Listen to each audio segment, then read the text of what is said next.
Today is January 3rd of 2022. Happy New Year, everyone.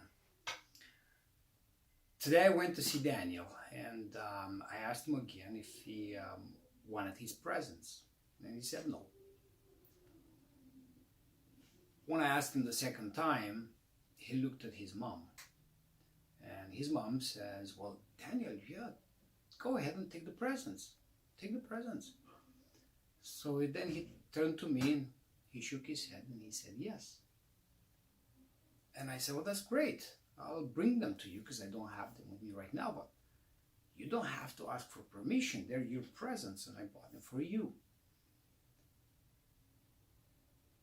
And that's exactly what I want to talk about today is for all the parents out there, for the mothers and the fathers that are going through similar situations, perhaps are on the other side of the fence.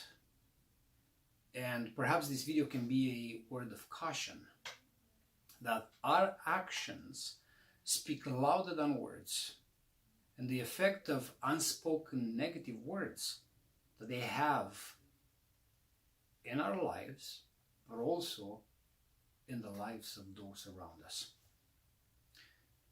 In this case, as a parent, we have a lot of power in what we say, and a lot of the times what we don't say, or what shows through our actions. It was last year that I gave Daniel a cell phone. Actually, when he was on Watson, at Watson Elementary, and giving his space, I bought him a cell phone with a plan so that I can talk to him and text him. So we actually did that for a couple of days, but then he stopped to find out later that he doesn't have the cell phone anymore. He doesn't know where the cell phone is to this date, and I'm assuming it's gone. And it was the same thing with the Nintendo Switch. I bought him a brand new Nintendo Switch with games on it, and it was last year on his birthday that I bought him a Nintendo Switch game, knowing that he has that console, to find out that he doesn't have the console anymore, that his mom gave it away to someone else. So it's things like this, they send a message to the kids. If you truly want to have a relationship with that other parent, for the kid to have a relationship with that other parent, you have to portray that message not only through your words, but also through your actions. I remember when I went in Olema's apartment over there to help her. She needed to change receptacles and switches and lights and fix the hood fan and the flooring. So anyway, I helped her with a variety of things, but one of the things that I noticed, it was in the bedroom, 2 pictures on the headdresser, and there were 2 older pictures when Daniel was small, and it was me, Olema, David, and Daniel. And out of that picture, I was cut out on both pictures. And it might seem innocent, maybe, but it just sends a message. I mean, there are thousands of other pictures available that you can put over there on the dresser.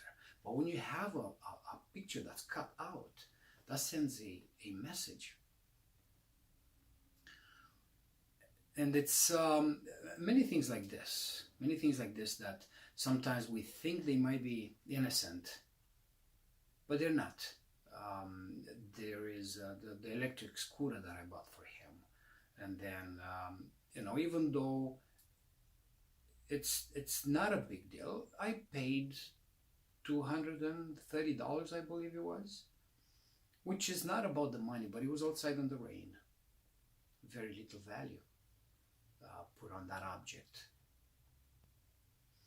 So when you're downplaying things like that, when you're doing that, you're also sending a message to that kid. You're also saying, listen, what your dad or what your mom is doing is not important. It's not valuable.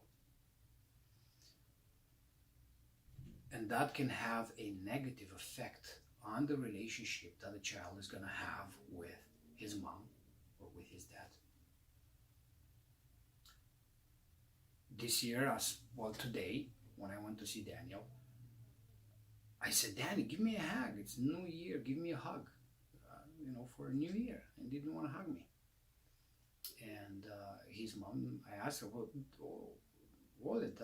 doesn't Daniel, is he not a hugger anymore? He doesn't want to give a hug for New Year's? And she says, well, Danny, you can give your dad a hug. You can give your dad a hug. And we have to be careful, not so much with what we say, which obviously it is important, but also with the words that we don't say, through our actions, because our actions do speak louder than words. Obviously, we have to pay attention what we speak in front of the child, with our friends, on the phone. And it's not right to have the child participate in a conversation that it is between the two adults. Yeah, sometimes there might be disagreements. But we both should try to protect that child as much as possible from those adult conversations. So I'm not sure, you that are watching the video, on which side of the fence are you? Are you on the side of the fence where the negative words are affecting you? Or are you on the side of the fence where you have the opportunity to build that relationship with the child with both parents? If you are here, don't abuse that power, because eventually that child will turn around, will use the same techniques, the same manipulations that you have been teaching him and sponging him into him those words, and he will turn around and you use them against you. I hope that helps. You have a great new year and keep on. Talk to you soon.